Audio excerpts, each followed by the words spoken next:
વડોદરામાં વધતું પ્રદૂષણ અને એર ક્વોલિટી ઇન્ડેક્સના આંકડા શહેરના નાગરિકોના સ્વાસ્થ્ય માટે ખતરનાક પરિસ્થિતિ દર્શાવી રહ્યા હોય તેમ લાગી રહ્યું છે।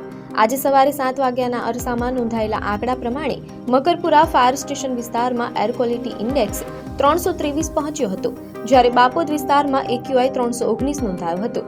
શહેરમાં અલગ અલગ વિસ્તારમાં AQIના આંકડા નોંધનીય રહ્યા હતા, ત્યારે વડોદરામાં વધતું પ્રદૂષણ એ શહેરના નાગરિકોના સ્વાસ્થ્ય માટે જોખમી સાબિત થઈ રહ્યું છે તેમ કહીએ તો ઓછું નથી।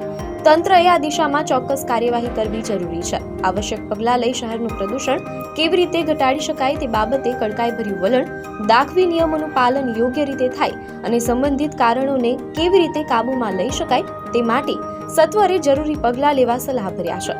વડોદરા શહેર સામાન્ય રીતે પોતાની શાંત રમણીયતા અને વૃક્ષોથી મળેલી લીલોતરી માટે જાણીતું છે, તેવામાં શહેરમાં વધતું પ્રદૂષણ આંકડા પરથી કેટલું જોખમી છે તે સમજી શકાય છે। આશા છે કે તંત્ર શહેરના નાગરિકોને સ્વચ્છ અને સાફ હવામાન સાથેનું વાતાવરણ આપવા માટેના સફળ પ્રયત્નો કરી પરિણામલક્ષી કામગીરી કરશે।